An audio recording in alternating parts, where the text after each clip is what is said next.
All right. Good morning. I will begin with an adoption of our agenda. Under provisions of the Public Meetings Law of the State of Missouri, the board must adopt by roll call vote an agenda that includes the time, date, place, and tentative agenda for the meeting. A copy of the notice and agenda for this meeting was posted on Thursday, November 18th, 2021, on the district website and at the Administration Center, 8855 Dunn Road, Hazelwood, Missouri. May I have a recommendation to approve the agenda as posted? So moved. Second. Mrs. Janice, will you please call for the vote? Dr. Martin, Aye. Ms. Bush, Aye. Dr. Thurman, Aye. Dr. Graves, Aye. Dr. Powell Walker. Aye. We now have a consent agenda here. This is for board action. May I have a motion to accept the consent agenda? I'm sorry, to approve the consent agenda as presented? So moved. Second. Mrs. Janice, will you please call for the vote? Ms. Bush, Aye. Dr. Thurman, Aye. Dr. Martin, Aye. Dr. Graves, Aye. Dr. Powell Walker. Aye. We're now moving on to agenda item number 9, which has to do with expanded COVID testing for staff and students. This presentation is brought to us by Laura Madruzik, our Assistant Superintendent of Business Services, and this is for board action. Oh, apologies. Actually, I'm going to be presenting this one. Okay, thank you, Dr. Boyd. The administration is recommending approval for expansion of COVID testing for all staff and students. Vaccinated staff are currently 67% of known staff positives. Expanded testing of staff allows for more accurate monitoring of potential positives and will aid in lessening the impact of staff positive cases. Expanding testing to all students would also allow for more accurate monitoring of COVID cases and more targeted quarantine actions. Student testing would only occur with parental permission. And as a reminder, we have hired additional personnel for the purposes of expanding testing.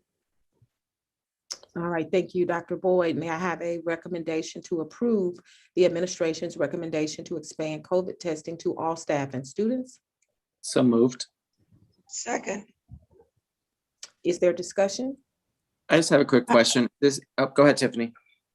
I just wanted to know, this isn't mandated, it's just, I just want to be sure or clarify whether or not this is mandated, expanded testing, or if this is just optional. For staff, it would be mandated. For students, it would be based upon parental permission. Thank you. That was one of my questions. The other one was, with these types of things, this and others in the future, is it possible that the board receives like the timeline of action for this, just so we're clear about what communication and when implementation would begin, so we don't have any issues in the future of just when we're starting this? Is it immediate? Is it January 1st? When is it starting? When would we communicate this out, as the district's technically closed now? You guys gave up your first off day to be with us today, but when would it technically start? And then what would be the communication plan for this? Right now, the plan for the staff testing would be targeted December 6th. We would start putting out communication on the November 29th. In terms of student testing, we would look at potential student testing occurring potentially around December 15th. And the idea is that we would have weeks of lead time in terms of communicating out to our community that we are going to be expanding testing opportunities for students. But part of the work of the additional staff members that we've hired on would be to make sure that we have those parental permissions for testing. And what if an employee refuses to test? Then we consider testing to be part of a necessary public health action on the part of the district. And we would then discuss potential disciplinary action as a result of them not complying with this mandate. Got it. And my last question is, does this include SSD and other third-party outside employees that are in our buildings? we would require all of our partners to also take part in testing. If they are not going to take part in the testing that's being offered through Concentric and Ginkgo Bio, they would have to provide us proof that they are employees and staff members are being tested weekly as well. Got it. And legal, I assume, approves this as well. Yes. Got it. So communication would start the 29th. Testing for all staff and employees would start December 6th, the week of December 6th, just for clarity. Yes, sir. Thank you. Okay, do we have any other questions or comments? All right, Mrs. Janice, will you please call for the vote? Dr. Thurman, Aye. Dr. Martin, Aye. Ms. Bush, Aye. Dr. Graves, Dr. Paul Walker, Aye. All right, we will now move to number 10 to continue our discussion with Ms. Tamoya Rose Watson from ANET on our racism standards, and this is for board information. And welcome, Ms. Watson. Morning. Morning, everyone. To see you again. The last time I saw most of you was in Kansas City, so it's great to be with you again to continue our conversation around working towards our anti-racist organization for. I'd like to review the together. What I'd love for us in our why as a board, why our commitment towards anti-racism. I'd like for us to review the anti-racist principles, the criteria for review. We will be focusing on domains 6 and 7, which are the last two domains in the anti-racist standards. We'll then take a look at some of the framing and the Q&A of the standards, and then we'll confirm next steps.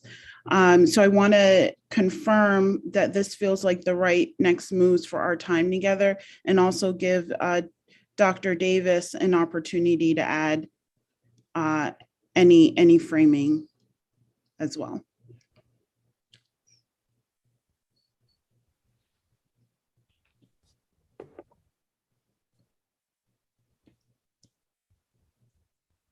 At this point, who should be speaking at this point? Or are we just going to review this? Or Yeah, if there's anything else on the agenda, discuss, this is a good time now to name it. And then if not, Dr. Davis, if there's anything you want to add on purpose and process of why we're continuing this work, you can add that too. But I'll open it up to the board first. Yeah.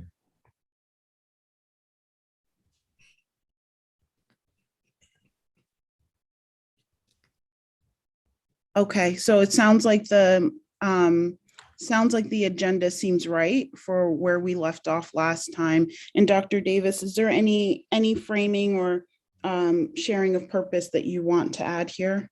Yeah, absolutely. Thanks to Moya. And I just want to say I appreciate everybody for signing on and us finishing up these last two standards and the anti-racism standards.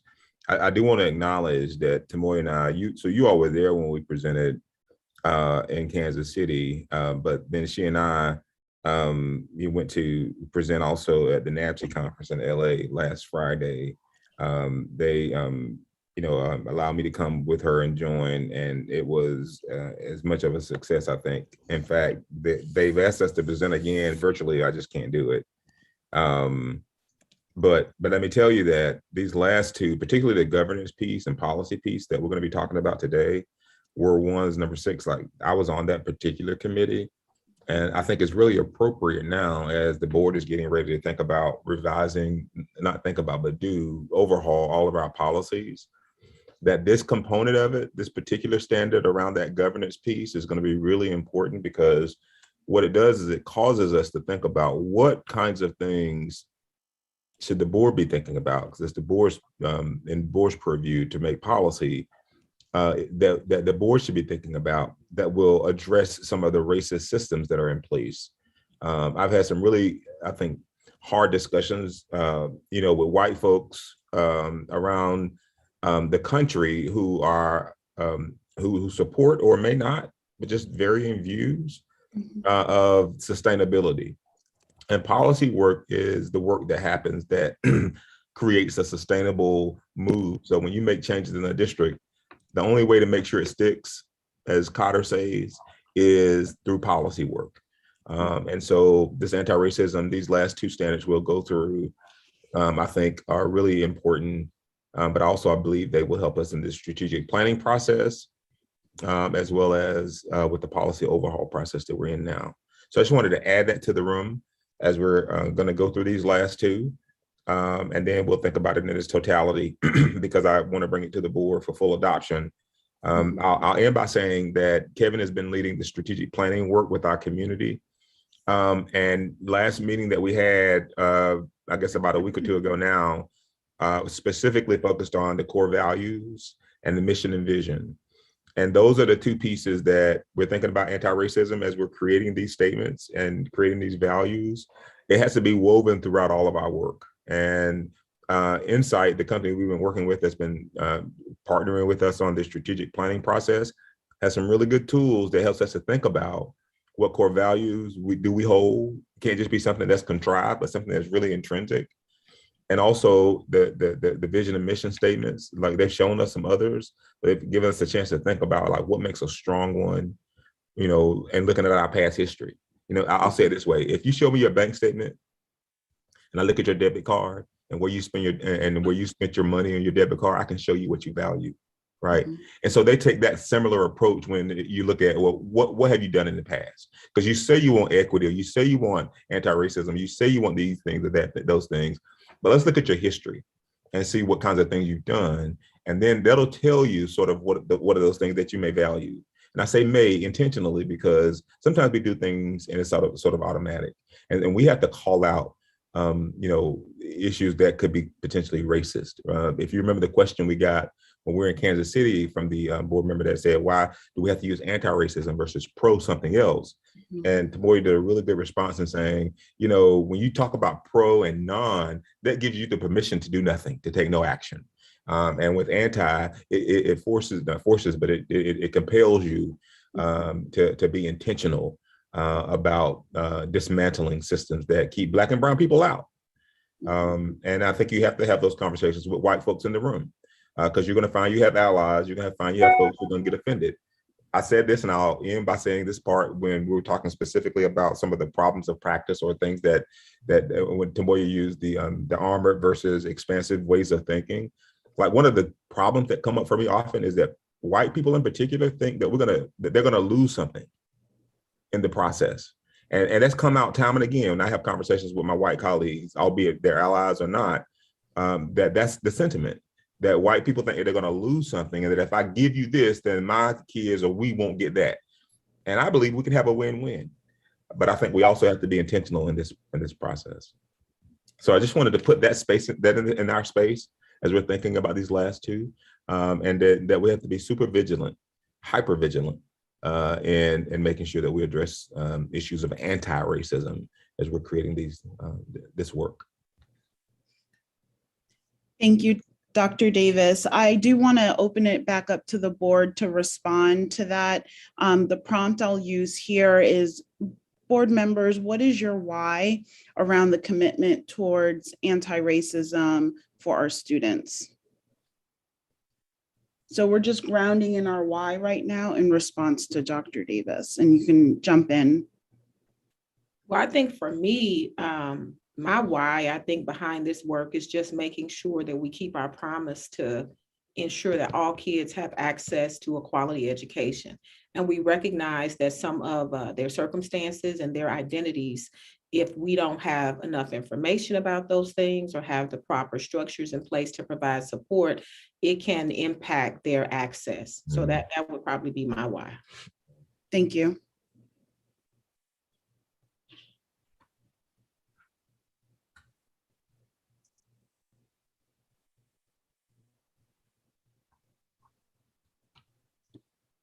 Anyone else? It can be a personal or professional why. Why are you committed towards anti-racism for Ferg floor students? Because it's the right thing to do. That's what I was gonna say. Mhm. I'm sorry, Don is done. Okay, Don is muted.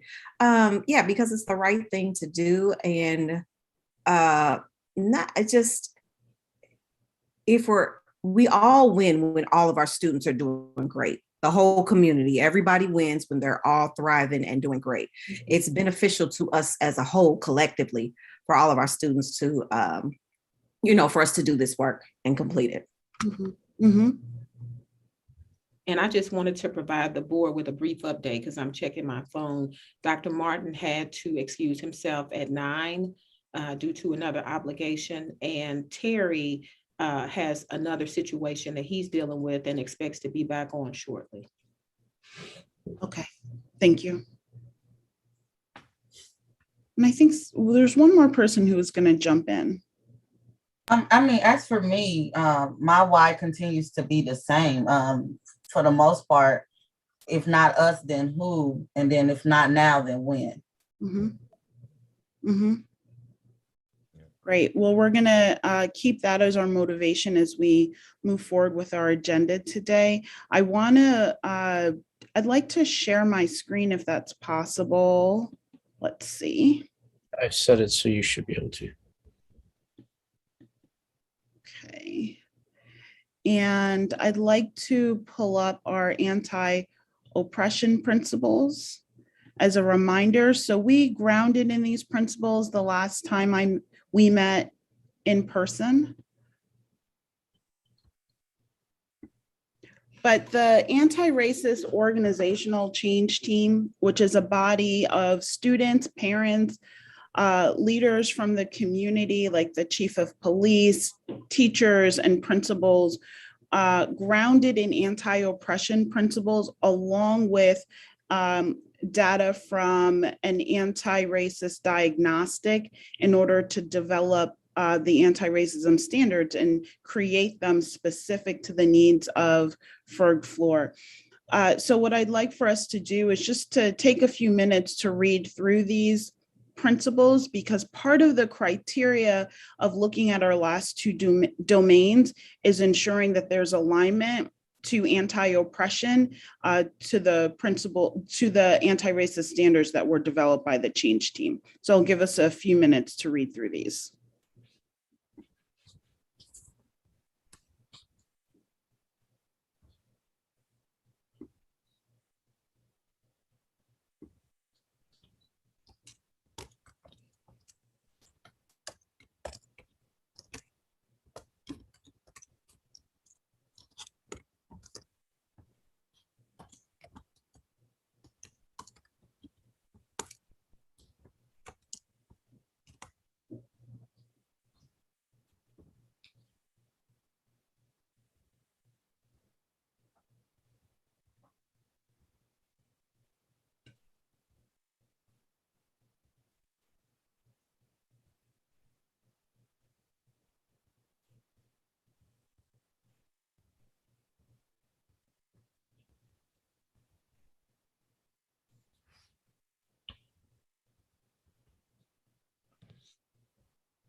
Okay, and I'll open it back up to the board or around or if there's any reflections here on the principles. Is there a particular principle that's standing out to you that you're going to keep in mind as you read through the anti-racist standards, or any of the principles standing out to you?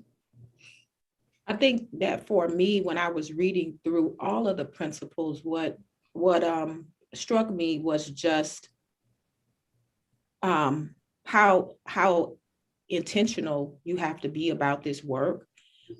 You would like to believe that we live in a world where we would want everybody to be okay and have access to what they need.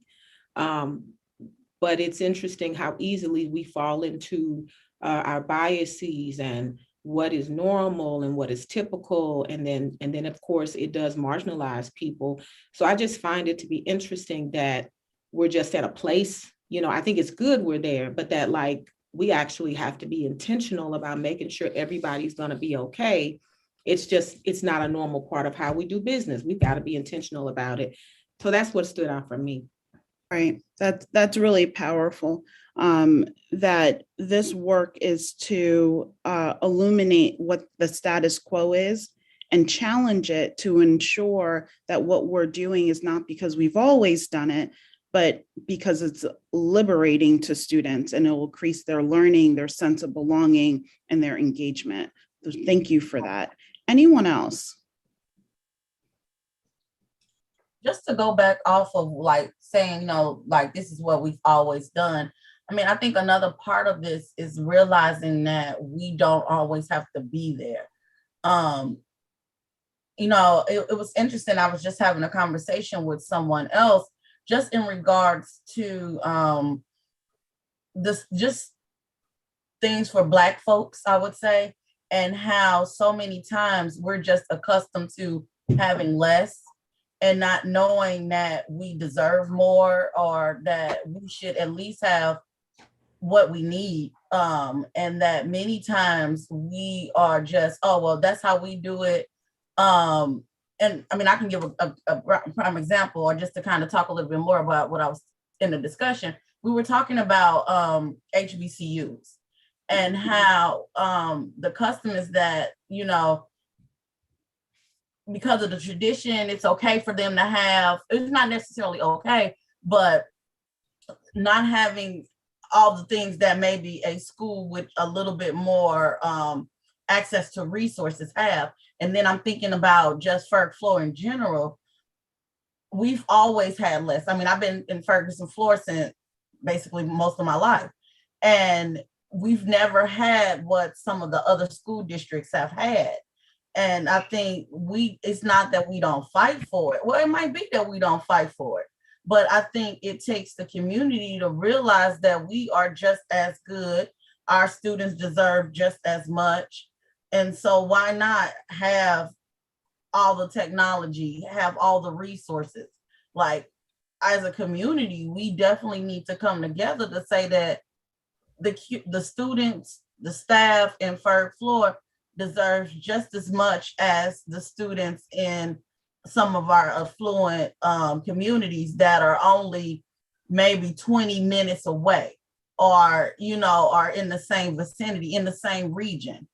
And just knowing that we deserve it, or and our students should have those same things.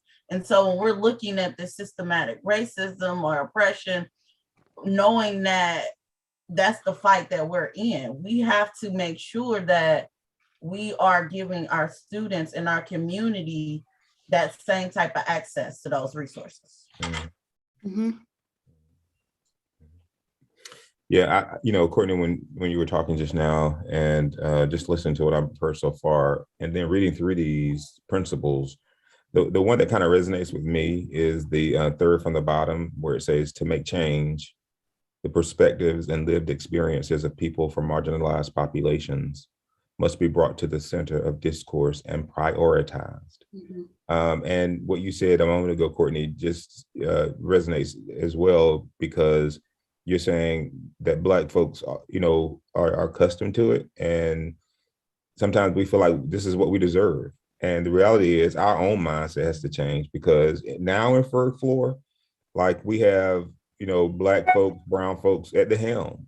And what we've got to do is think about, okay, so now that we're in a place where we can make some changes in our own district, then what does that look like for us, right? How do we make sure that the lived experiences of our children are brought to the front and prioritized? Because the reality is, some of the work we've done to restructure our district and to right size, if you will, there's more that can be done.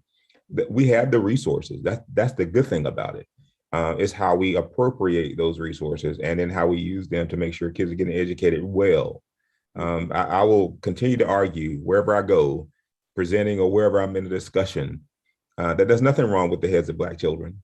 That their brains are just as fine. They're born just like white kids with the same aspirations and ability. Unless there's some documented physical disability, they have the same ability when they're born. And it's what we teach them that separates us out.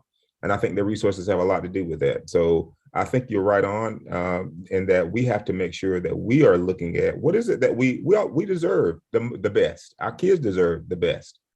We're in a position to make sure they get the best, but that's not easy. It's easy said, it's not easy done.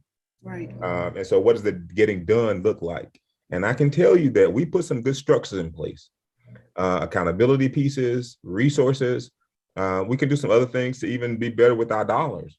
But I'm telling you what, I think we're on a good path. It's going to take some time and some intentionality. What we don't have in place are the sustainability pieces. And that's why that policy work is important. That policy work is going to be the driver for long-term sustainability.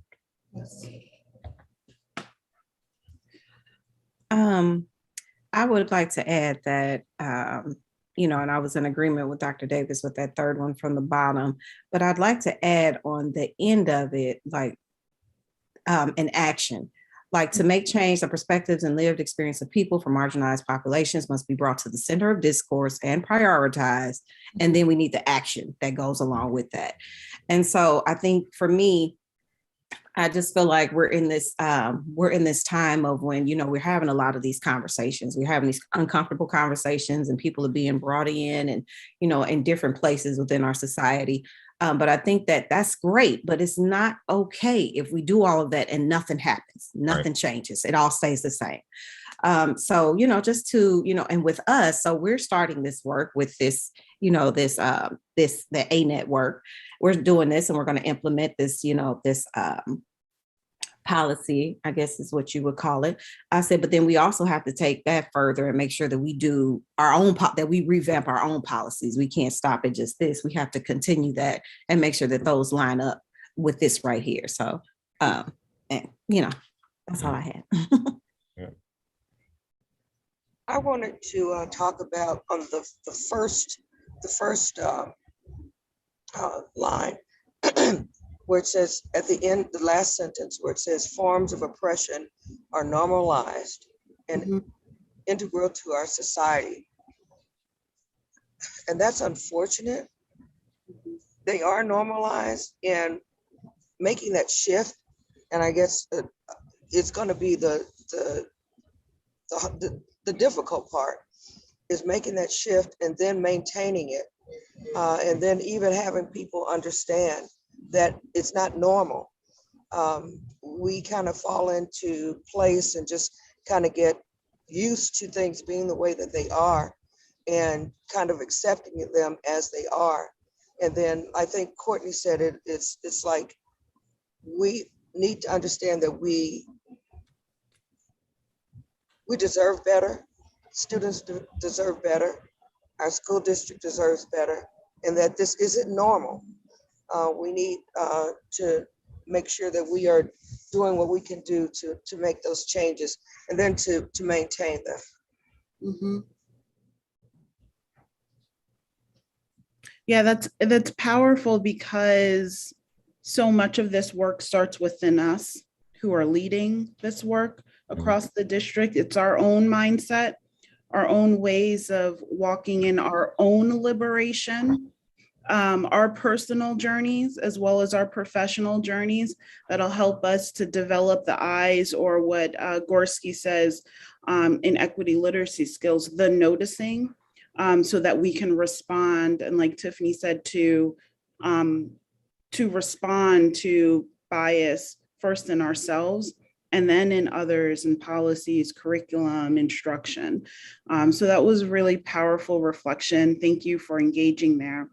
And I'm gonna see if I can stop sharing for a second and move us to taking a look at our criteria for reflecting on the standards. So just a reminder here. I'm going to ask Kevin, while we're reviewing the criteria for review, would you please chat to the board our FERG floor standards document? Yep. Thank you. Okay, so criteria for review. So we're going to jump into domain 6 and 7. This is the same criteria that we spoke about a few weeks back. One, we want to make sure that each standard is representative of the anti-racist principles and empowering to students that we just reviewed. We want to make sure the readability, we want to maximize readability so that our parents, community members can fully engage in the standard. So we're avoiding any jargon. We want the standards to be accessible to anybody. We want to just take a look at the economy of language. It's connected to that. We want to make sure that we're not too wordy, that we get to the point. We want to ensure that standards includes a message unique from others, and so it's not redundant. We're looking to have ideally 9 to 10 standards per category to increase usability around the standards. And we have already completed a review of standards 1 through 6. I think 6, we started a couple standards we didn't quite finish. So if you are in the document that Kevin just shared, you're going to scroll down to page 11. And I will, I'll actually share my screen again, just in case you're not able to jump into the standards. So I'll share my screen. And you'll see that we've started this. So there's some crossouts. This is a draft, but we're gonna start again from 6.1 and we're gonna make our way down. So let's just review 6.1 again. And so if you could read that here on the screen. And then please jump in if you have any suggestions.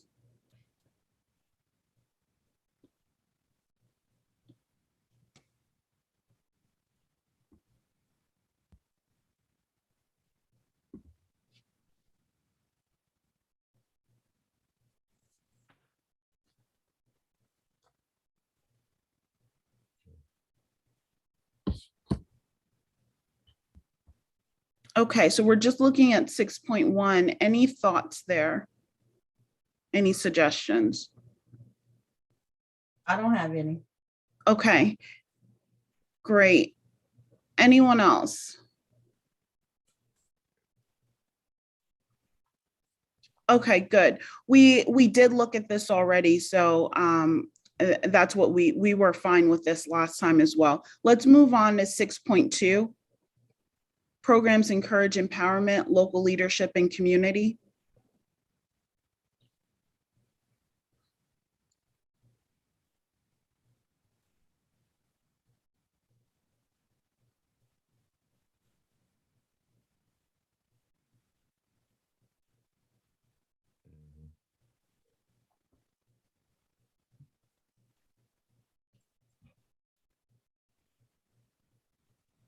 Thoughts there? You know, I was on this particular committee, and just to reread some of the stuff that we had thought about when we were doing the change team work, it just reminds me again of the importance. I don't have any suggestions for changes because I know I've looked at it several times myself, but I just wanted to say that in the room that this is good stuff. Can you talk a little bit about that number 1, that people of color have greater levels of control over their lives? Mm-hmm. Yeah, I can speak to it through the lens of voice, choice, and agency, particularly, so that we're giving folks, people of color, especially marginalized populations, especially opportunities to have voice, to have choice in decision making, and also to have agency in engagement in their work, in their lives. This also really translates to students as well in instruction. It translates to parents, that they have voice, choice, and agency within the school community. And that as we engage with the community, we're engaging through that lens of voice, choice, and agency, that they have the highest levels of engagement with us as a community. Mhm. Should it not say that then, voice, choice, and agency? Because when you say greater levels of control over their lives, that's really quite general. For someone just reading this, I'm not sure if they would understand what you mean by that. Yeah, let me just add a little bit, Dr. Thurman. So, I do know when we were looking at these, we were trying to, because these are standards that not only will govern the board, and especially as you create new policy, but also thinking about school, our school people, our central people. And so I think we can wordsmith it more, yes. But we also wanted to make sure that it would be general enough to be inclusive. For example, we're working on a project right now with the strategic planning piece. I just had a call the other night with, I don't know if you remember Sean Filer. He graduated from McClure. He's a student at Stanford University. He's actually in the graduate program now, getting a master's degree. Yes. Well, Sean is doing a project with his master's program that he'll be finishing up this year. I got a friend of mine that recently just became friends. He's a professor at Brown University. So we got on a call the other day, and him and Sean and myself and Albert Harrell and Kevin. So we're working on a project called Participatory Budgeting. And what that is bringing the community in and them being a part of how we appropriate our public dollars, right? It's an intensive, inclusive process, but the aim in it is to make sure we're getting people's voices whose voices aren't normally at the table. Like my grandma, her voice wasn't at the table. She was working a second shift job and, cleaning up white folks' houses during the day. How can we get her voice at the table? She couldn't be there. So how do we make sure that her voice, God rest her soul, and other grandmas like her in our own community, like how do we make sure that they're being heard? And so we've got to figure out a way to make sure broadly that our students, their voices are at the table, our families who we don't hear from, that we need to hear from, because they matter. So when we think about control over their own lives, we've really got to return the power to the people. And not just a small group of people, but all the people.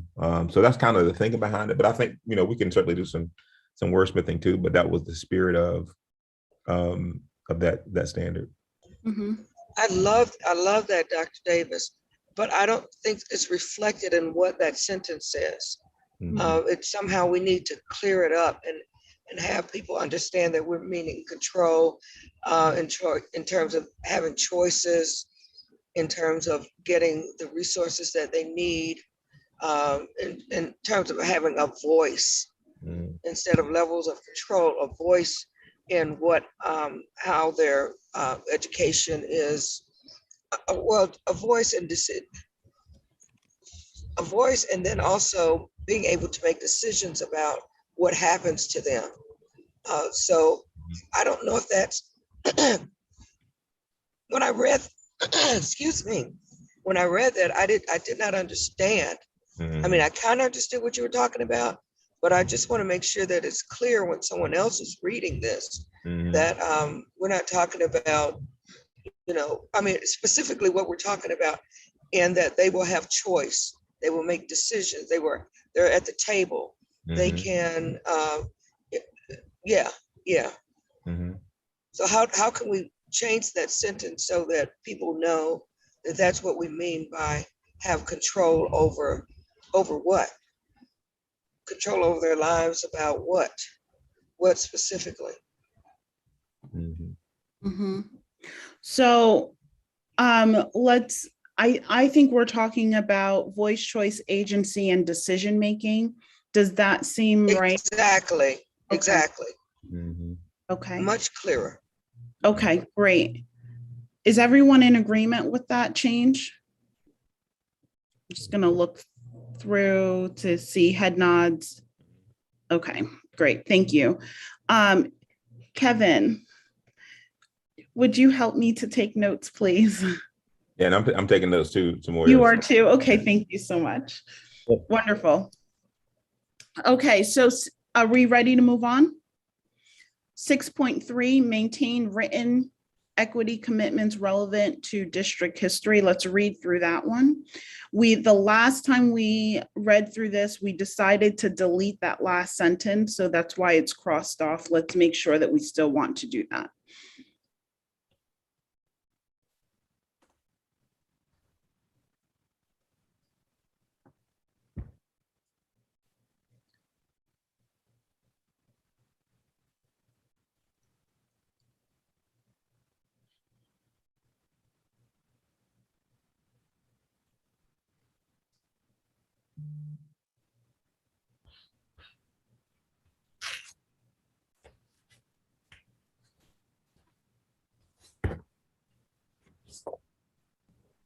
I have no changes, but the word district is spelled wrong in regards to history, in front of the word history.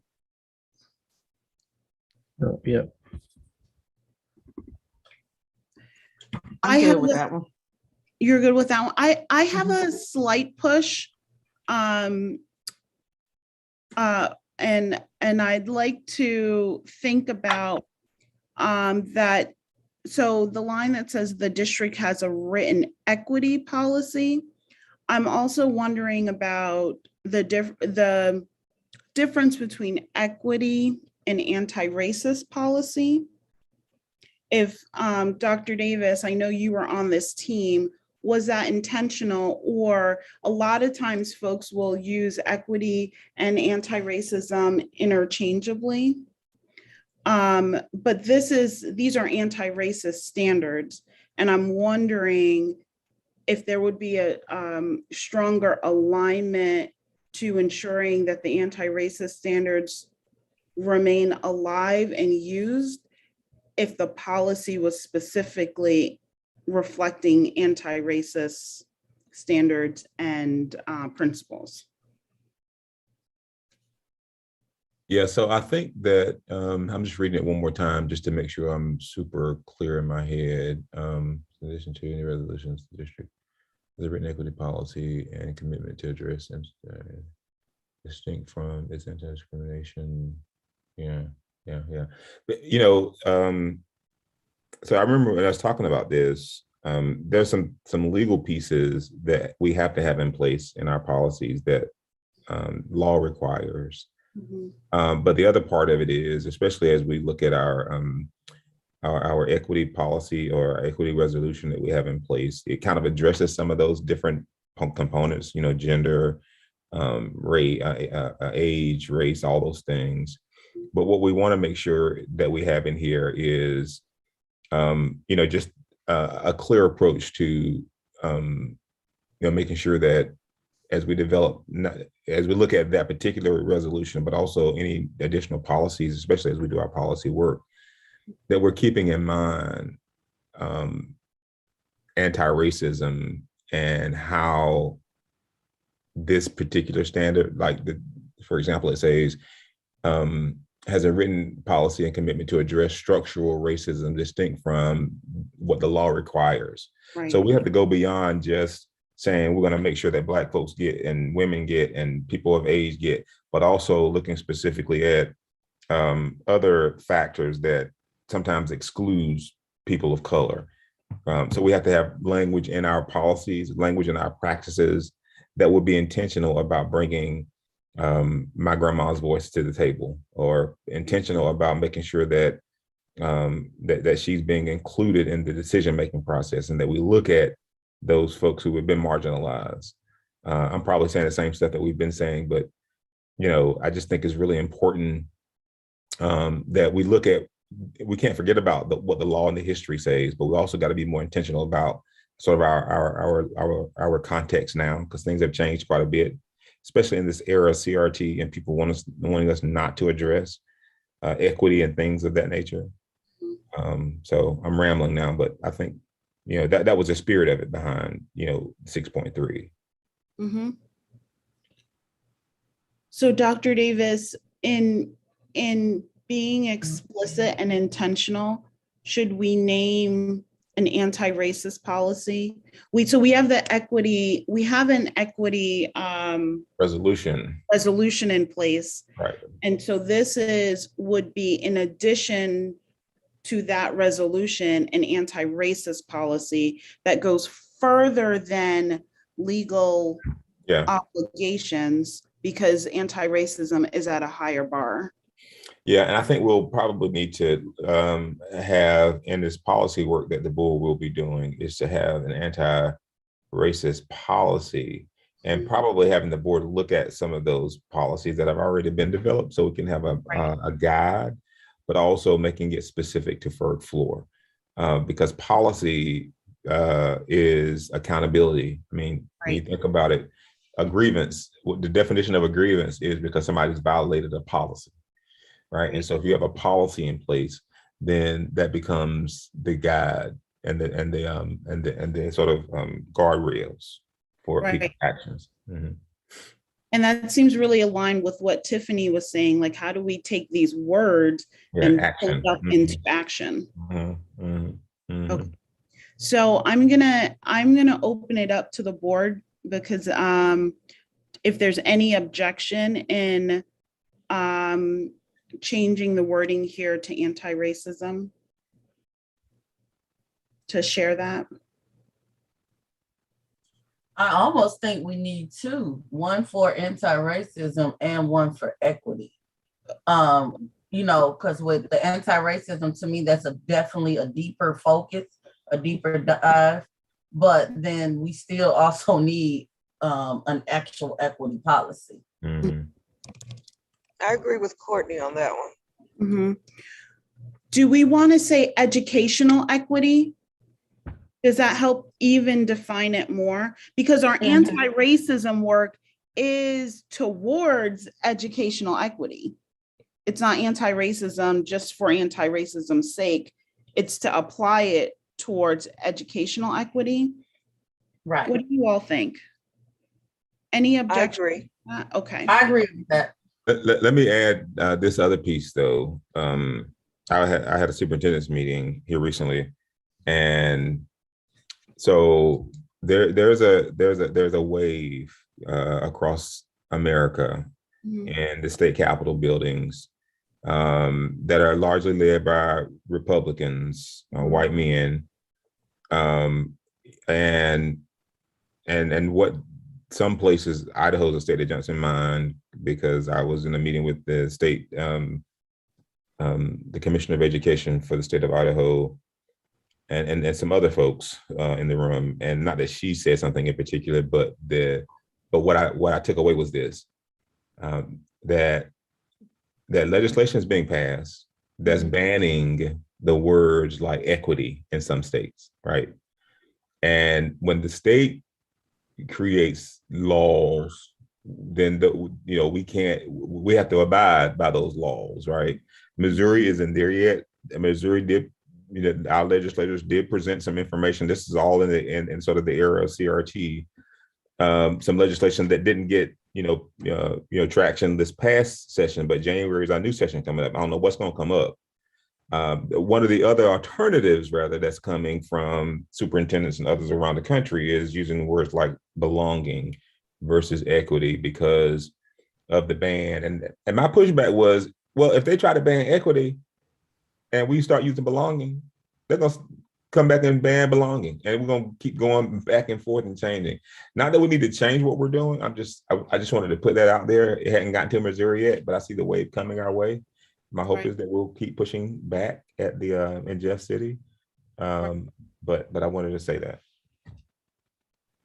I think it's important to keep reality at the front of, Mhm. because we need to be wise in our strategy. And if we can't face what the reality is that we're facing, the resistance that's happening across the country. One of the things that we've been clear about is the center of this work is around compassion and dignity. We've also been really clear about what are the outcomes we hope to see. We hope to see improved student learning. And we know in order to improve student learning, all of the research says that students have to have a strong sense of belonging, and they need strong engagement in their learning process. And that's where the voice, choice, and agency comes in. So I think Ferg Floor is clear on their center for the work, and we'll need to manage through resistance as it comes up. Mhm. Mhm. So I'm going to add the comment here. I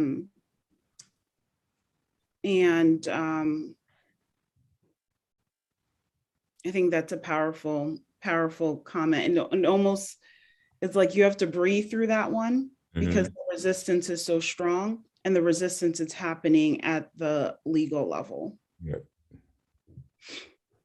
All right. That's just unbelievable. Yeah. Unbelievable.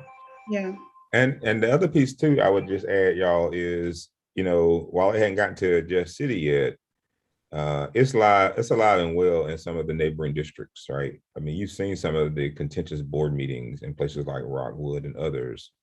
The superintendent last year left as a result. They have an interim in place now, but these conversations are being had at board meetings. I hear superintendents talking about, folks coming, most conversations now around masks, because folks are tired of wearing masks. But this whole notion of CRT, critical race theory, is just as hot. So just know that our board hadn't had that kind of pushback, largely because of the makeup of our community. But it's out there and it's right around us. And so I don't want us to ever, be blindsided by some of that stuff. I could, I kind of understand. No, I don't understand it, but I know that there's a whole lot of pushback on CRT, but on using the word equity. Yep, the word equity. And what's the rationale for not being able to use it and making it a mandate or a law that we can't even use the word equity? They have I'm sorry. No, go on. No, I was gonna say they have a list of words, and equity is one of those, because what they're basically saying is that we're cloaking CRT in these words. And so when you're talking about equity, CRT and equity, yeah, that you're essentially talking about CRT and indoctrinating our children to think that, our white kids are feeling bad about being white and that we have a bad country. And we know the history of this country. I mean, and like I heard others say, just because it's a law don't make it right. Slavery was a law, but it wasn't right? So we've got to call this stuff out and be honest about it. And the reality is, it's who's in power in these legislative bodies, and then how, not just who's in charge and in power, but what kind of values do they hold, and how do they vote and create laws that, because listen, let me just put this in the room too. Now, everybody who's white doesn't support what this whole anti-CRT movement, and everybody who's black does either. So let's be clear. But I tell you that this is it's alive and well, and I say that from a national perspective, having had many conversations here recently with superintendents around the country, and I want us to be just aware. Can I say something real quick? When you corner a dog, they start to bare their teeth and lash out. And I think, part of the reason that there's this anti-equity sentiment is because, white supremacy is being cornered like a dog. And so they're not going to cower. They're going to start to attack more. Yep. Absolutely. Yeah, and you all know that ANETs, the Achievement Networks, our work started internally when we decided to embrace anti-racism and go on our own journey about 8 to 10 years ago. And I think it's organizations like the Achievement Network who have to stand firm, because we know that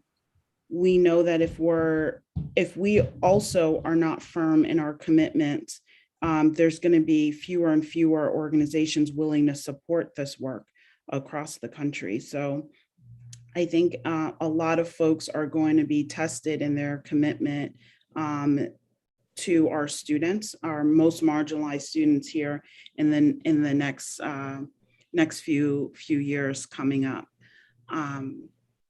But to be clear, we are not teaching, Dr. Davis, I'm thinking about when we sat down and we looked at the law, and then we looked at our curriculum, our learnings. We are not in, or the potential law. We're not in, what's the word, in defiance to anything that's there. Right. We don't intentionally shame white people. We actually do deep work and research in the ideas of shame, because we recognize that shame is destructive.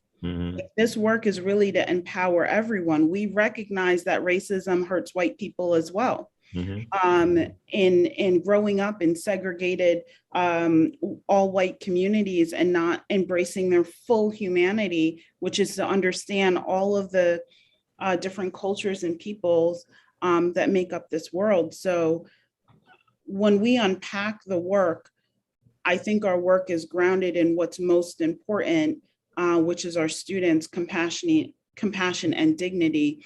And it'll be an important skill for the board and for our leaders in Ferg Floor to be able to communicate that. I think communication is going to be a big piece moving forward in the next few years, so that we're not lumped into a movement that, or language or intentions that actually isn't what's grounding this work. Yeah. Okay, 6.4, school policies include equity focus.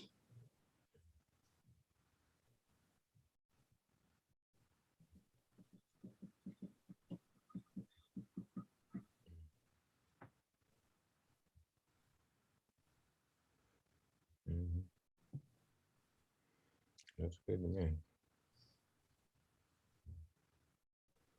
Okay. Any other changes? 6.4.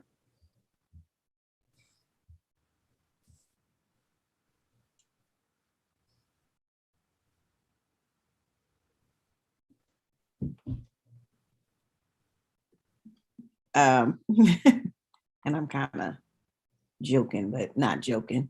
I think specifically needs to be bold in caps. But no, I think it reads well though.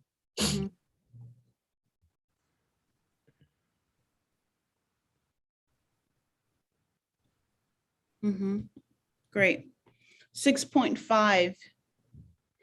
If we could do this, Tamoya, that would help move us along, because I know that time's of the essence today with a lot of other obligations people have. Okay. There's a reaction button at the bottom of your screen if you're able to, like when she asks for your responses to like 6.5 that we're on now. If you have some suggestions, just say it. If you don't, then there's a little, so if you look at my screen right now, you see me hit that button, and you see a little finger pop up, that's sort of a thumbs up. So if you're fine with that, just do that. That way we know to move on. Okay, we'll pick up the speed here. 6.5, endorse, implement, and review equity policies and procedures. And I'm also just double checking here that we're going to include equity and anti-racism as part of all of these, right? Correct? I saw Courtney nod. Okay.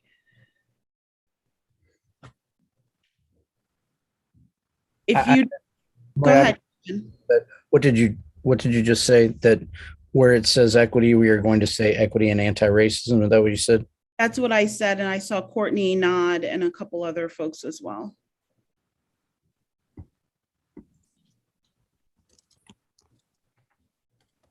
If you don't know how to use the thumbs up, you can actually give me a physical thumbs up too. Okay, thanks, Tiffany. We're moving on then.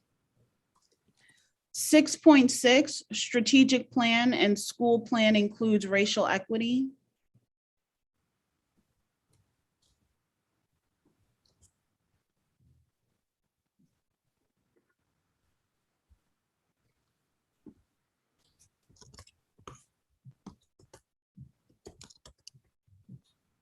Okay, this is really important. It's linked with the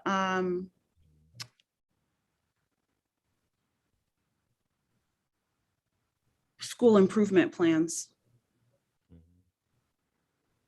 That's huge, right? Yeah. He said. Yep. Okay, good. 6.7.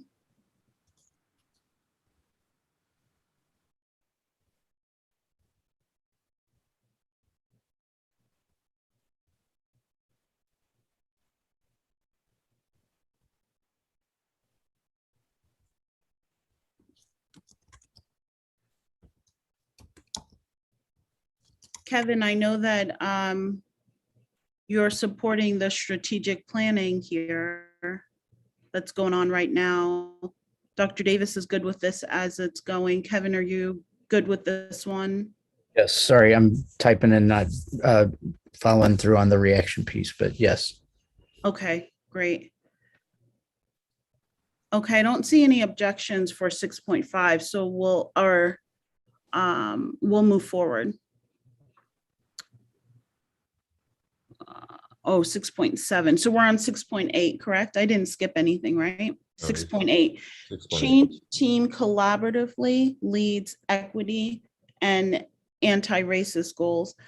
Kevin, I think we're going to say educational equity for each of them. Do we want to, my only concern with putting equity or education in there is that might lend someone who is, let's say, in the operational side of things, that it doesn't apply to them, because when we say education, that to me says the instructional side. Yeah. And so I'm absolved from it because that's not my job. But I will do whatever the board wants on this. Kevin, I think that's a very good point. Because a lot of times when we use that word educational, people then tune out to say that's not my role. Mm-hmm. Yeah. It's a good I agree. point. Okay. So we'll, if we have education anywhere in this section or in other sections, Kevin, we'll omit that and we'll use equity as more inclusive version of that.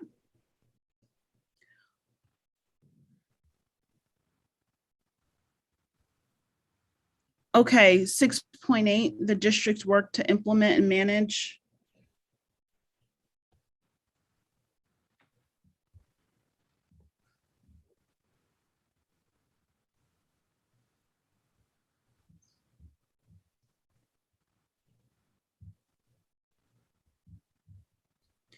Do we need to spell out ABAR? Yeah, I think so. Okay, Yes. great. All right, I think we're good there. 6.9. I'm sorry, I just got a quick question. In regards to this piece with the ABR leadership change team, will it always be that way though? So I'm just wondering, I mean, is it just for like right now it will be led, but in the future, I guess I'm thinking of this as a long-term document. Yes. So I'm just wondering that whole ABAR part, that's not always going to be. That's a good question. So it says the district's work to implement and manage its equity will be led by. So the district change team should always be in place, because it will move from, right now we're setting vision according to Cotter's change theory. So we're setting the vision, but soon their work will change to ensuring the implementation. And so there's always going to be work for that change team to be in place. There'll always be new data that's going to help us understand and refine our strategy. And we're moving to having a local change team that will keep this work alive at each site. So right now we'll have, we're organizing with secondary by the feeder schools, but we'll have a change team that's across a few of the feeder schools that's being implemented at a local level this year. And their purpose is to take, when these anti-racism standards are approved by you, they'll take the standards and then they'll make them alive in their own community at the local level. So part of the research that Dr. Davis did last year was understanding why equity initiatives fail. And they fail because, not because there's not a vision, but there's poor implementation. And so having the change teams alive and always running in the district is about ensuring there's strong implementation always. So Tamoya, thinking about what you're saying there, I wonder if it makes sense to change the end of that to a culturally diverse group of staff members from all levels at the district and school. I think that makes, yeah. I don't want to use levels twice in there. Maybe staff members at the district and school levels. Yes, you could say it could be school, local, community as well. You could play around with all of those words.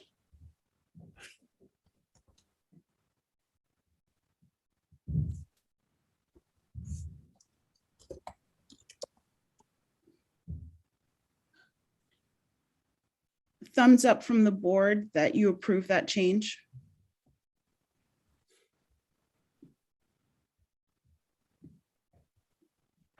Do we want to say a culturally and racially diverse? I mean, Yeah. if we're, Yes.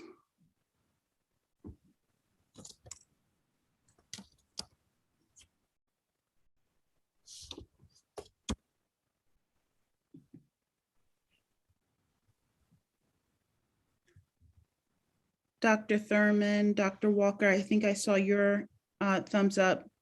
Dr. Thurman, does that make sense to you? Too? Okay, awesome. All right, 6.9. Viewpoints from marginalized groups encouraged and included.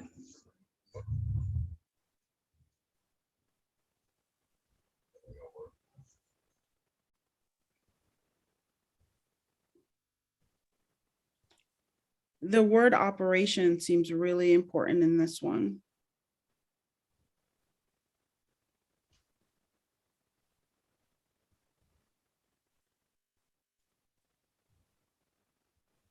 Any objections or give us a thumbs up? I don't like the word use. It sounds like, I don't know. To me, it just sounds we're using people. I know we're using viewpoints, but embrace. What about Maybe include. Yeah. You could use the language of the anti-oppression principle, which is to what is it? Center on and include.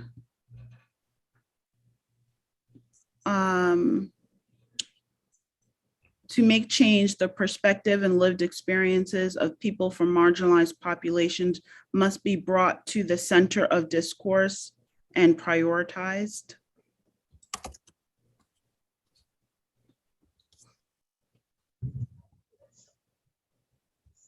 Okay. If you could give a thumbs up if this works for you.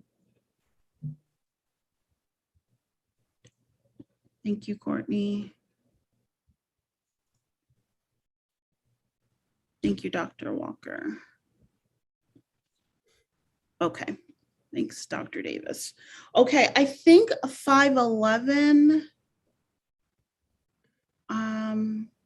if I'm not mistaken, you might have written this one the last time we were together, 511, so let's read that one, noticing it's highlighted here. If I recall, I think the reason that we put that in there was we felt like it needed to not only be in 511, but we needed to, not in only in standard 5, but this also needed to be in standard 6. And so I think we copied that because we Because it's 610. 610. Oh, yeah. Is that right?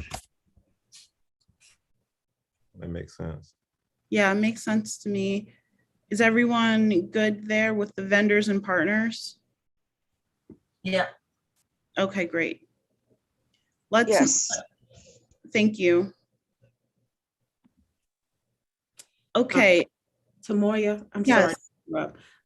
I wanted to ask if we could take a 10-minute break here. absolutely.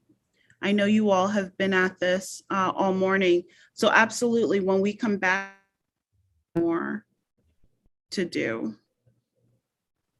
Is everyone good to go on break? And I guess let's come back at 11:10. 10:10. Oh, that's right. Sorry. I'm back home. You probably won't get anybody at 11:10. I'll be sitting by myself. Okay, see you in a bit. All right. Hi, everyone. We are returning on adult learning and recruitment. We're going to start with 7.1, recruitment and retention. If you could please read through that.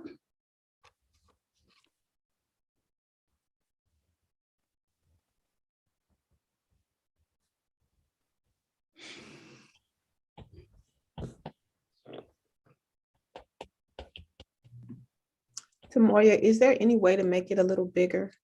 I sure can. Let me.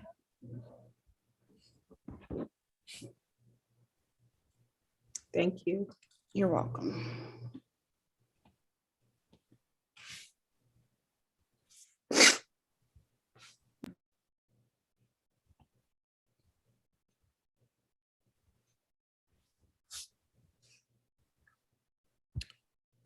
Okay, any suggestions on 7.1?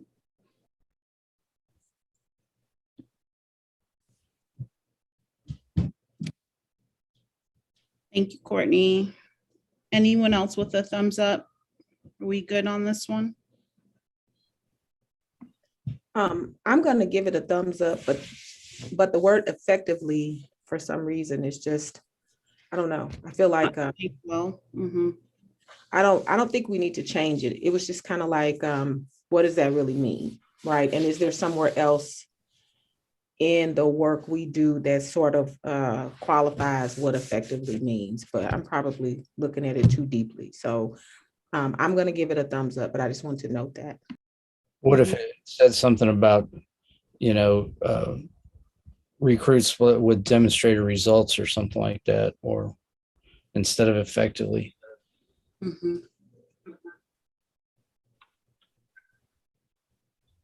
That might be reasonable.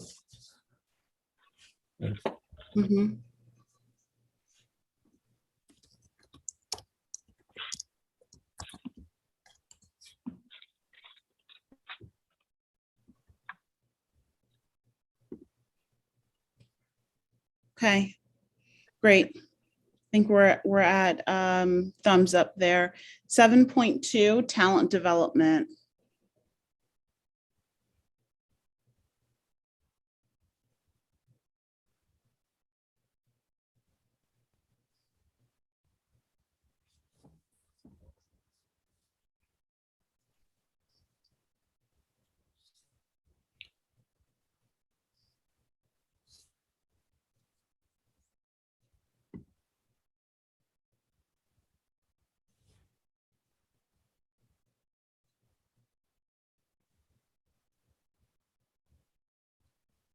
We good there?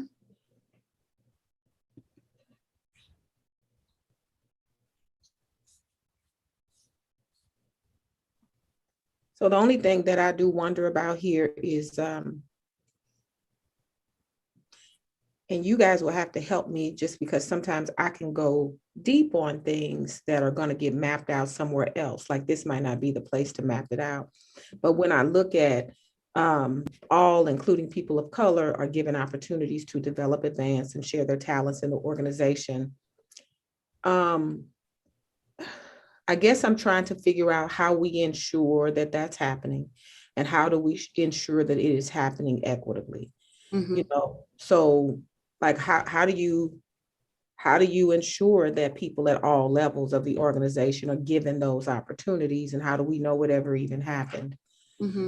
And how lopsided is this going to be, right? Like, is it going to be that this one person got to share something 58 times, but this other person over here only got to share once? So again, that might be going too deep. It's just stuff that I wondered about, like how do you evaluate whether or not this is happening? Because my assumption is at some point there's going to be an evaluation of these standards, Right. us to be able to say like, oh yeah, we know that happened for this reason.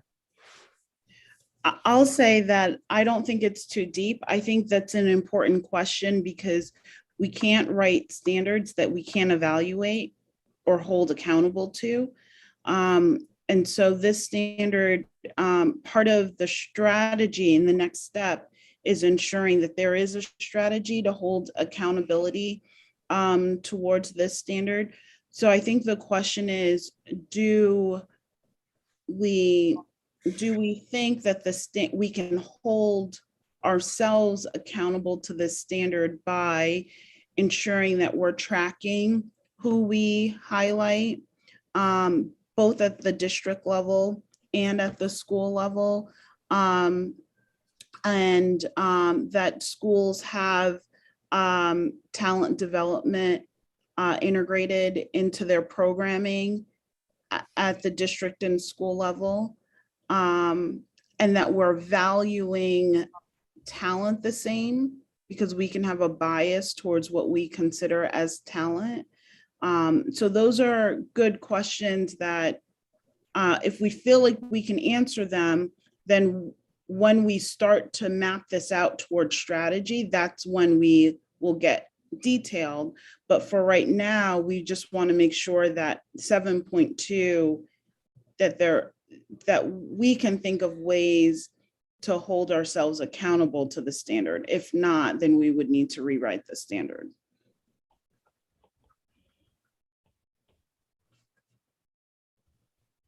So I guess think we're able to hold ourselves.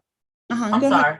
Go ahead. No, I think we're able to hold ourselves accountable. I think for several of those, for several of these standards, I had the same question as Dr. Powell Walker. Is okay, well, what does this really look like? And I know that we don't have, I mean, I don't know if this is the place right now for that conversation, but I mean, I think on half the standards we went through, I would, that deeper conversation needs to be had. Okay, now if this is going to be the standard, okay, well, what does it look like? What are we going to need to measure it? Agreed. I think for right now, it's just that it's the standard, but I do understand the point, making sure that it is, once we say it's a standard, that there's going to be things that we are going to be able to measure if that's actually happening or how we would actually do the work.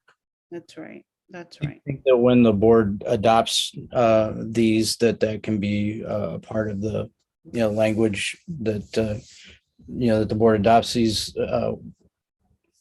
with the understanding that the administration will implement strategies to ensure that the standards are met or something along those lines. Mm-hmm. Let me also add that some of the measurements won't come until after, like once we get in and start practicing, we'll find that we'll have some things in place initially. I think we'll also have to do some revision work in terms of how we measure what success looks like as the work continues on. Mm-hmm.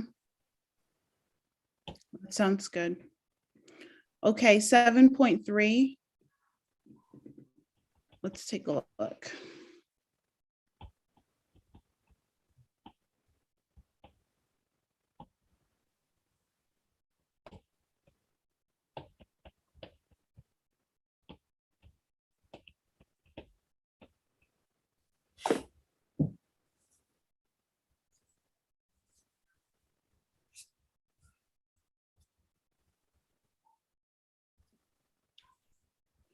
The only thing I wonder about is that word trusted. I wonder about effective too, but we probably can deal with that. But then like trusted, does that mean well-researched? Does that mean vetted? Does that mean there's a history of us using it and we believe it's great? What does trusted mean? Mhm. Or does it mean, that employees trust that it will be fair? Because that's the other side to I think your points were great. Mhm. What about the word transparent? Our organization has an effective, transparent, confidential process. I'm thinking transparent that folks know what the process is, that we've communicated effectively, we've communicated and made that communication accessible to all, which builds trust over time. But I think like, what do we want to be responsible for? Like, Could- I'm Mhm. sorry, Samoya, I was just gonna say, could we try the word accessible there? Mhm. Does that kind of get us where, where we want to be? I couldn't hear what you said. What word did you say? Accessible? Yeah, Tamoya mentioned accessible as kind of some of the language. And so I wondered if we could try that to see what people think about it. It might, be able to get us where we want to be. Mhm. It doesn't really replace trusted, but it does kind of give off the vibe that everybody has a way to connect with this process. It's here for all of us to use. Mhm. I'm having a mental blank. Yeah, I like that too, President Walker. The accessible sounds inclusive for everybody to use. I like that. Mhm. Is that what you were thinking, the way I changed that, or were you thinking something different? I'm not sure. Yeah, that's what I was envisioning. I don't know what others may be thinking, but that's what I was. Okay, if you want to give a quick thumbs up if you're in agreement, or this is the time to say otherwise. Okay, great. Thank you. 7.4.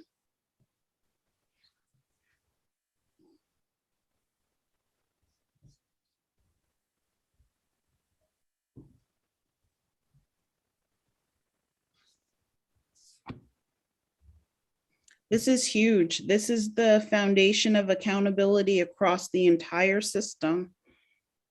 That's what I was thinking. It's Mhm. a big. So again, for me, I think this is a great direction for us to go in theory, but I do wonder when we say that evaluations include the application of anti-oppression principles, does that mean that those people who are providing oversight and evaluating employees are expected to do it through that lens? And then if that's true, are there some I don't know, like expert documents or other work that's been done in this area that we sort of cite here? I guess I just feel like it's very it's good, but it doesn't have enough something to make me see it as valid, if that makes sense. Like, I feel like it needs, so we're going to do this, but it's grounded in what, right? Like, is it just that I thought this was an anti-oppression principle and this is how I'm interacting with you? So I guess I just wonder if I don't know if there could be something added there. And again, it could be that this is something that could get worked out later when we maybe do some other things or when you guys do other things. But I just wondered about the application of anti-oppression principles and what that looks like in practice. I think that's a really valid comment. Part of the application, well, one, I'd like to hear Dr. Davis's thoughts on this, because I know I know that this is something that you're revamping across the accountability across the whole system. So I'll give you a chance to respond first. Well, yeah, so the document itself that we were thinking about is the one that you're actually going through right now, the whole anti-racism standards, right? Because when you think about what anti-oppression looks like, it really is about being anti-racist. So I think the other piece is to not give people too much, but these standards that when you look at them from 1 to 7, and there's probably 7 to 10 objectives under each one of those standards, it's meaty enough to be able to incorporate in our evaluation process these principles and these standards that we want to hold. So that's the sort of expert document that we expect leaders to use in the evaluative process. Certainly we can revise and add to places where we think we need to, but I think that the strength is going to come from our leaders and all of our employees internalizing these anti-racism standards now that you're going through. Okay, so Dr. Davis, you're saying that leaders who evaluate others will be expected to consult this document in their evaluative work. So I heard most of what you said. Some of it maybe my phone breaking up, but I think I heard you say leaders are expected to use this document as the sort of expert text, my words, to guide the evaluative process. Is that what you're saying? Yes. That's the expectation, Yes, right? ma'am. Okay, and then go ahead. Yes, ma'am. Yes, ma'am. I was No, just and gonna, I was going to say that, in addition,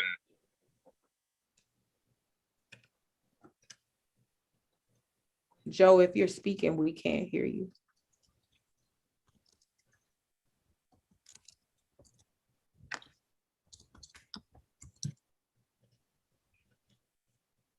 Does that make sense to add that phrase outlined in these anti-racist standards to clarify? can you hear me now? Yes, I can hear you. We can hear you now. Okay, I was going through a tunnel on Lindbergh and it just sort of cut me off. What I was saying was that this would be the expert document text that they would use. What we really want is for leaders and all employees to embrace these anti-racism standards because it changes mindset when you begin thinking about. But I would also add that we do a lot of reading and a lot of thought partnerships using many different authors like Brene Brown and others to help really situate our work in research. So there'll be other supporting things that we bring forward, but as far as the expert guidance, it would come from these standards themselves. And to a point earlier that I think Courtney raised about who would be sort of shepherding this along the way, the change team is always, like Kamoya said, will be in place. It may change with the years in terms of who's leading it. The superintendent role certainly would be at the helm of that, but just making sure that others whoever may be in that role, I'll be superintendent role 10 years from now or 2 years or however long, or anybody else, that we'll make some shifts. But this is the document that we want to guide the work. And Dr. Davis, my assumption is that those leaders that are going to be providing the evaluation are going to receive proper training. And then this piece about each job classification as a part of that training, will people understand that this part of the standards is going to stand out, particularly when working with this class of employee, that sort of thing. So I'm just assuming there's going to be training that leaders will receive, not just on the standards, but specific to when they evaluate people. Yes, that's the expectation. What I'll also say is, we did some really good work, I think, this summer around job descriptions, because what we've got to get clear about is what's expected of people so that when they're held accountable in the evaluative process, that they're clear about it. But I think in an ongoing way, these standards in particular will be sort of put next door right beside the evaluation tool, job descriptions, so that we can see where the alignment comes in. So the short answer to your question is yes. We will make sure that all of our employees are not only familiar with, but leaders, when they're evaluating, are incorporating these standards in that process. We'll probably do some revisions because we just adopted the new teacher evaluation needs.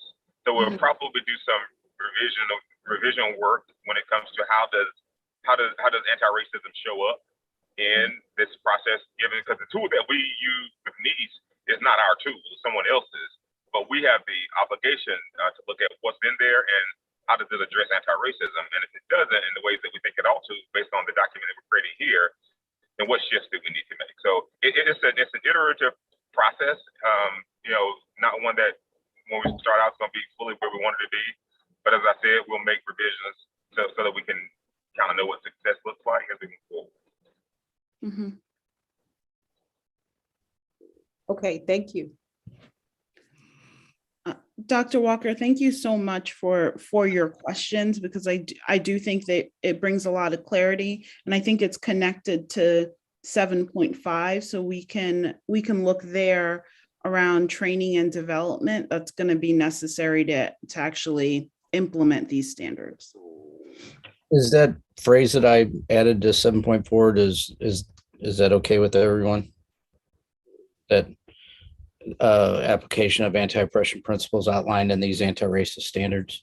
Is that okay?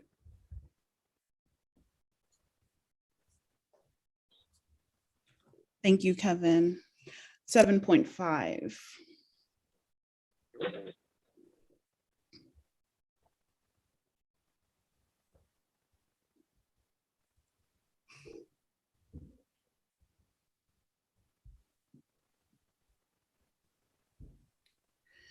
I'm noticing that in 7.5, we say white dominant culture. Do we want to be clear and say white supremacy culture? Or do we think that that's going to be divisive language for the culture of the district? It's the only place here that we've used anything close to white dominant culture, white supremacy culture. So I just want to make sure that I name that. Why is it being used there?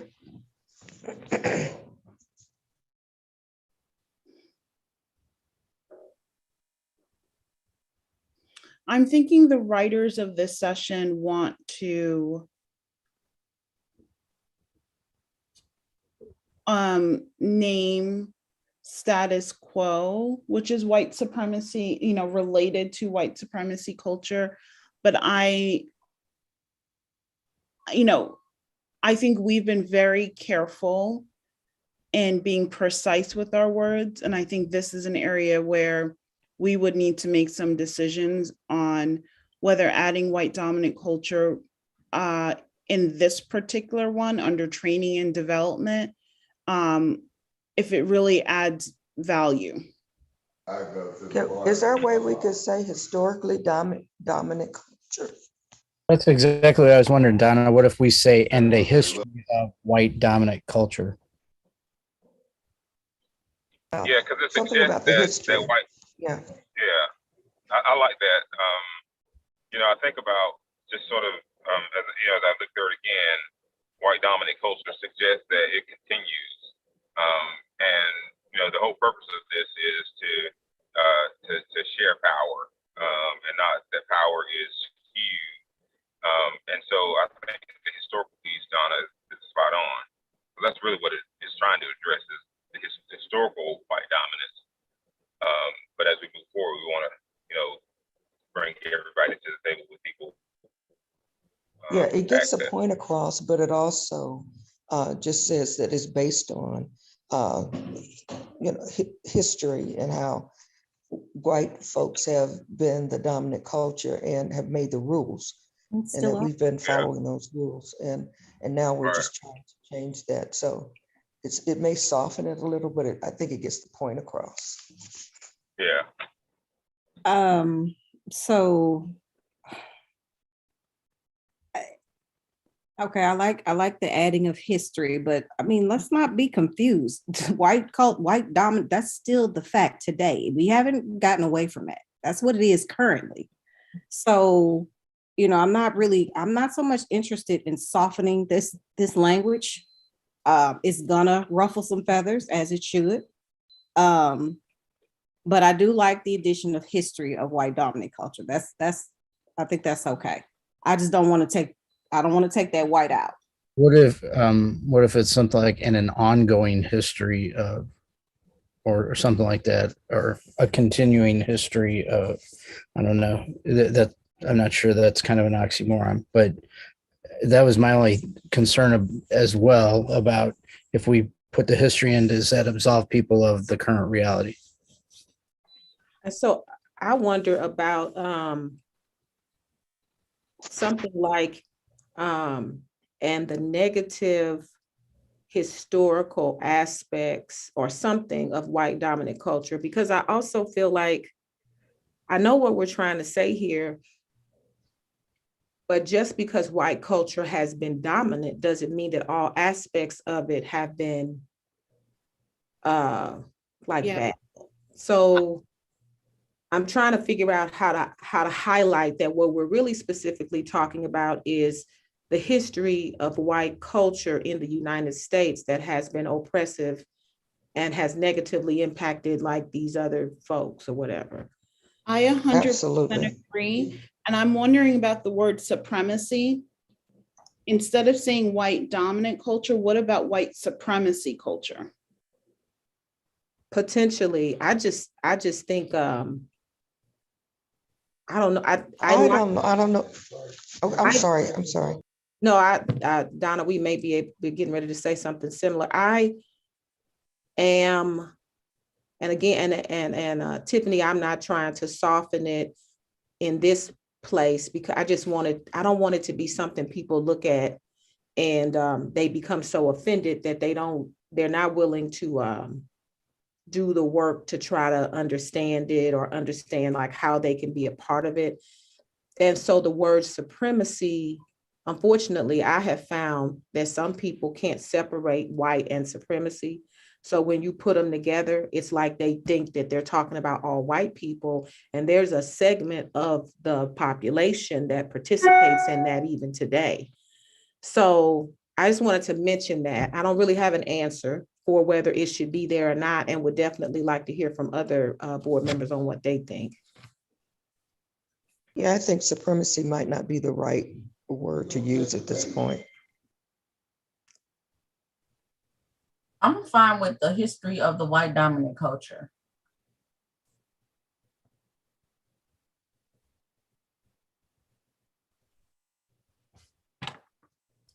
I do get what Tiffany's saying about, not wanting to detract from that it's continuing. The history and the ongoing impact of. Courtney nodded. Do you all like that? The history and the ongoing impact of? I like that. The only issue I have with it is it just kind of sounds like because white people are a part of the dominant culture, they're out there doing something negative. I think that there are people who are white who are a part of the dominant culture who do things, but I just feel like someone who is white will read that to say that because I'm white, I'm out here doing something. And I recognize that because you may be white, you are benefiting, but that's not something you had any control over, so to speak. So I'm just trying to figure out, I don't know, I'm just trying to figure out how to make it accurately reflect that we're not saying this is everybody, but we are acknowledging that because things are set up the way that they are, it's negatively impacted a certain group of people. And So- I think too that I hear what you're saying. I understand what you're saying, but I think that it's going to take some sort of responsibility on the part of the white person reading this to understand what we're saying. We're not just speaking specifically to you, but we're speaking to the group as a whole. We're not just talking about, don't read this as if we're calling you out specifically. Read this as if you understand what the bigger problem is, what we're trying to address. I don't know. I'm okay with the way it is. I like what it says now. That's just my thoughts. So if I can talk from two different white perspectives, I can talk about like Kevin Hampton's white perspective right now, and I'm fine with this. I would almost like for it to be a little more in people's faces. But if I think about young Kevin Hampton, who was not where I am now, I think this would, it'd ruffle my feathers, but I think it'd be part of my growing. I do think putting that word supremacist I think that may create an unnecessary barrier to getting white folks on board. Yeah, I agree with that.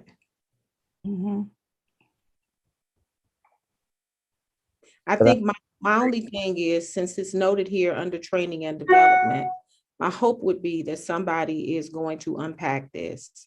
Because at the end of the day, we want people to own it. We want people to recognize people are being impacted, but people have to go be with children. And if they are feeling like they are being blamed for all the problems that are happening in Black and brown people's lives, I just don't know how that rolls out. Now, we can talk about who people ought to be, what we hope they are in terms of maturity and all of that. But I think the reality is, we don't really know that. We just hope that people are mature enough to understand. I'm not pushing back about this being important work. It needs to happen. But I just want to try to remain mindful of the fact that we want everybody in the organization to be able to connect with this. So I feel okay with what we have here now.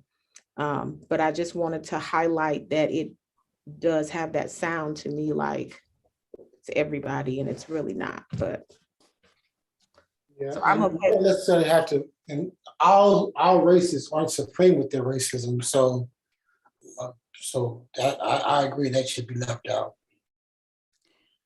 I feel a level of I'm going to be honest. I feel a level of resistance right now.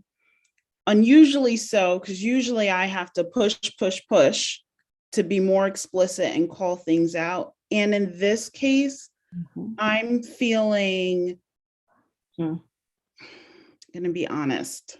Yeah. I'm feeling hesitant around calling out white dominant culture nowhere else in this document except for under training and development. And I'm also feeling, having read all of your data and reading all of the folks who, handful of folks who have resistance, that I'm a little nervous about calling out white dominant culture without the training right next to it. I feel like if I want to address white dominant culture, I want to address it within a training where I can set up norms, where I can say what it's not and what it is. And in this document, it's leaving folks to their own definite understanding of what we're naming. I know, Tiffany. Tiffany, I saw the eyes. What if it's more focused on an understanding and history of oppression and racism and its impact on the individual and organization? Kevin, say it again. An understanding and history of oppression, racism and its impact on the individual organization. I mean, that softens it a lot. I mean, I'm also not trying to soften it. I'm just trying to say, if we're going to say something, we have some training around it, because I already know from your data, there's a misunderstanding here. Although, we had a conversation this week about a situation where somebody said something that they just didn't get the level of what, as a white staff member, didn't get the level of what I'm saying. Right. I'm thinking of that situation. I'm thinking of all of the comments that I've read, and I think there's so much misunderstanding here. that I don't know that this is I don't know. When I said they didn't get it, I didn't mean that I was like excusing their ignorance. I mean, like they Yeah. should. I wonder if we could say something about like in the history of the ways in which white dominant culture have something, negatively impacted individuals and the organization. Because maybe at least the ways in which suggest that there's some very specific pointed things that we can name and say this happened, that happened, and it negatively impacted the individual and the organization. Because I personally don't have a problem with white dominant culture being there.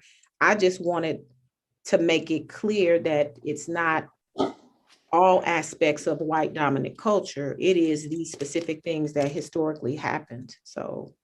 And could we say maybe historically has impacted education or the educational system? Kevin, can you try the ways in which, I don't know, the ways white dominant culture, possibly, you could stay like that maybe, in the history of the ways.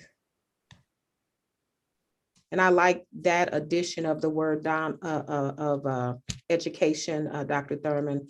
I think that helps this section because however people feel when they read it, if they care about kids and they're here to make sure kids are learning, then it brings them back. It's like, okay, you're right. Education is part of what we do. And if we can acknowledge that kids have the potential to negatively be impacted by this, then I'm gonna, try to do better or learn all I need. And should it read the negative ways white culture has impacted I wondered about that too. education? Yeah.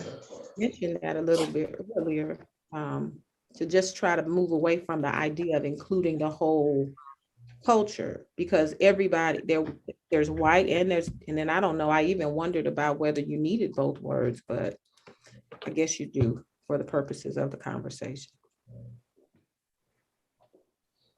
Staff members receive ongoing training and support focused on an understanding of oppression, racism, and a history of the negative ways white dominant culture has impacted education individuals in this organization. I feel pretty good about that. Ms. Bush, I know that this was one that you were feeling really strongly about. What are you thinking about this one?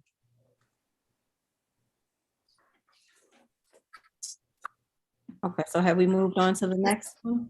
Are we on, what are we on? We're on training and development 7.5. Okay. Kevin made some adjustments to it, and I wanted to check in with you because I know you felt, I think you felt really passionately about the way in which we were wording this, and some adjustments have been made. So I wanted to check in and see what you thought.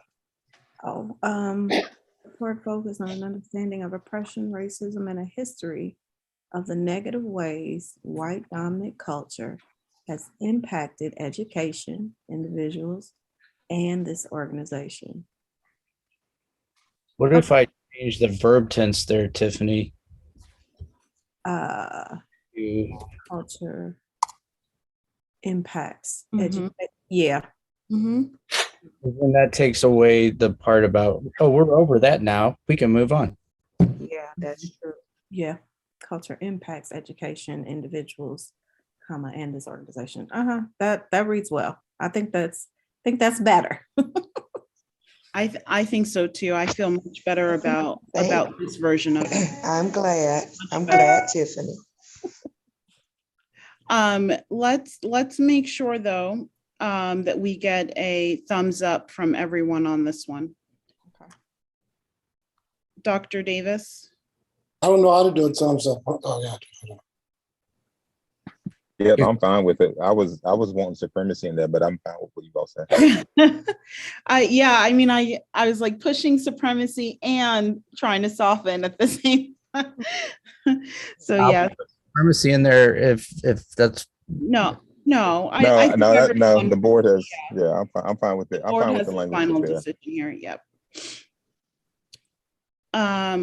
Terry, I think you said thumbs up, right?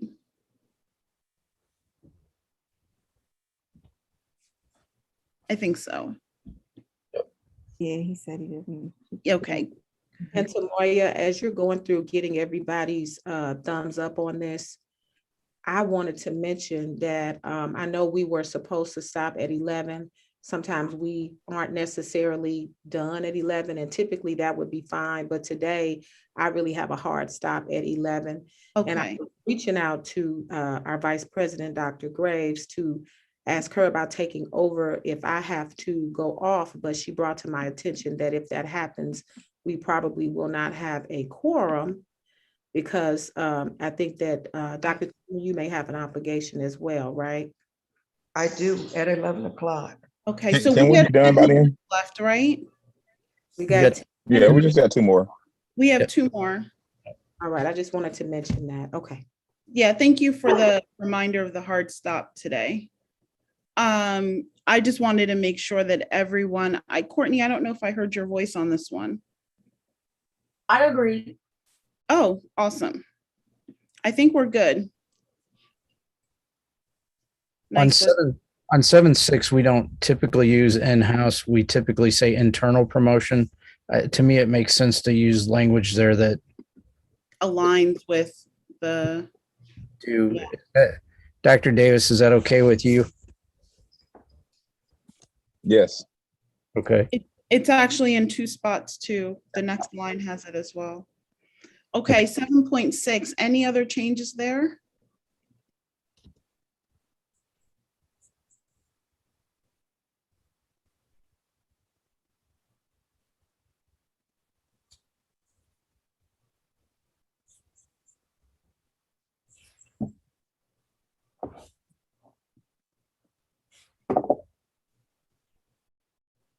Looks good to me. Does anyone have any thoughts around the word proactive?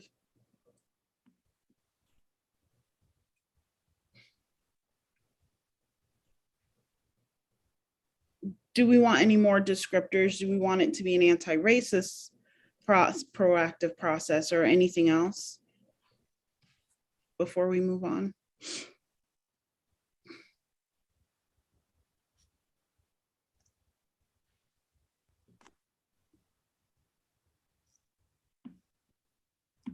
Maybe it's not necessary because we do call out anti-oppression principles. Yep.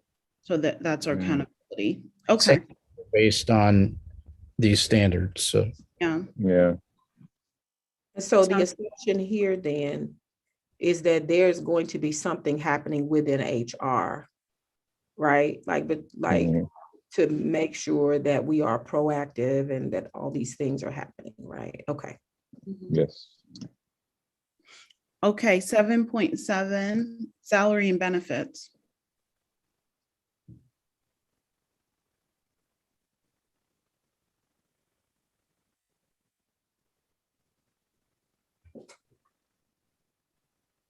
the only thing that I would say there is that there are sometimes salary and benefits are based on need, not just objectively on education experience. So if we need math teachers, there are times where we might pay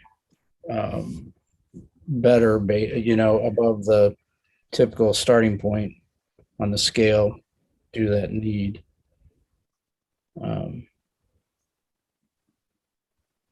I don't know what you thought, Dr. Davis.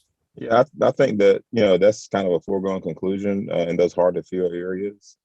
When you have those things, because, that's specific to the salary and the need, nothing to do with race or other kinds of factors that would be divisive. It's really about what the organization needs. And it could be anybody, whoever has the qualifications to come into that role. So I think we should be fine there, because we do have to sometimes go a little high when we were looking for math teachers or counselors because of the need for those groups. So are you saying include the word need or not? Using the equity and anti-racist framework and are based objectively on need, education, and experience, I guess. Oh, yeah, maybe. You're saying like district needs or something? 'Cause yeah, I would agree that there's those moments when there might be a need to do that. So, and not, I'm sure this is probably going to probably do more with this, but one thing I do think about is, since some of this is within human resources, and there's this idea that we want to be fair in hiring and, you know, fair with salaries and all of that, is there going to be some, or maybe Philip may already use some sort of a checklist or something that, you know, how sometimes you have something that kind of keeps you, I'm using this word, but I don't mean it in the way it sounds, that kind of keeps you honest, right? Like checks and balances, where you can just check off that certain things have been done that equal that, yes, indeed, we were equitable. Yes, indeed, we, you know, we're using this anti-racist framework. So my thinking is, I'm hoping that some work's going to be done around that. I don't want to have the conversation now, but I just wanted to mention that. Yep. Yeah, I think all of the standards, again, we'll be thinking about what's the application and the strategy. And I think that's a good one. In our last 5 minutes here, I want to draw your attention to the framing. We spoke about this the last time, and Kevin has worked to answer some of the questions around what is the change team, or what are standards, and a little bit of a background in the history of this work, particularly at Ferg Floor, starting with the Harvard University Public Education Leadership Project. I wonder if there are aspects of the history of Ferguson Fluorescent School District in these last couple minutes that you want us to make sure that we include. So for example, the history of segregation in Ferg Floor, and other topics that you want included. And so are you asking for those other topics now? Yeah, if you have any at the top of your mind that you're saying, please mention this as you go to write the history of Ferg Floor. I would think, if it's not already in there, that the merger of Berkeley with Ferguson Florissant and some of the resulting outcomes, unrest, and I think there's still some lingering, you know, feelings about, like, that might be something that's important to know. Yeah, I was planning to include that as a significant piece. And even up through, you know, pieces related to the airport expansion and the resulting impact from that as well. I would also add the lawsuit, the lawsuit that the board had went through with the school board. I think that should be a focus as well. You're talking about the lawsuit from the ACLU? Yep. Yep, that makes sense.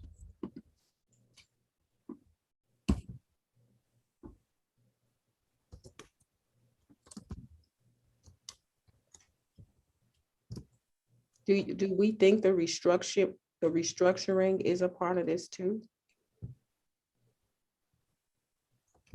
I don't know. I'm just wondering. I don't know if we're far enough along in that process to know how. Yeah. Part of the, I mean, it's definitely part of the work. I'll see how I can weave that in. Yeah, and I'm okay with whatever the board wants. It was just another one of those things that I know was sort of a, you know, lots of conversation around. So I just wanted to mention that. The last time we were together, we watched the change team share about the current data and experience. So I think that's something, Kevin, you can consider, whether you want to end this section around the current state of affairs and what our students are saying, what our staff members of color are saying, and other members in the organization who are calling for this work.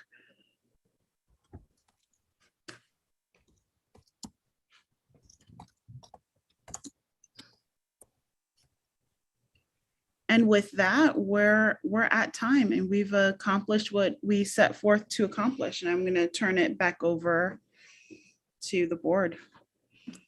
All right, thank you. I want to say thank you to the board for being here today and just for sharing a portion of your Saturday. I just, sort of that reminder that this is volunteer work. So I do thank you to each of you for being here today. Before we wrap up, I wanted to mention, in keeping with the board's focus on equity, that November is Native American Heritage Month, but it is also referred to as American Indian and Alaska Native Heritage Month. And it's a time to celebrate the rich and diverse cultures, traditions, and histories, and a time to acknowledge the important contributions of Native people. So I just wanted to share that. I want to wish each of you a blessed Thanksgiving with your families. And I look forward to seeing you the next time we come together. If there are no other thoughts, may I have a motion to adjourn? So moved. May I have a second, please? Second. Okay, Miss Janice, will you please call for the vote? Yes, can I please confirm who made the motion with the screen being shared? I can't see. That was me, Courtney. And then Ms. Bush seconded, is that correct? Correct. Got it. Thank you so much. Okay. Mr. Tyson, Aye. Dr. Thurman, Aye. Ms. Bush, Aye. Dr. Graves, Aye. Dr. Paul Walker, Aye.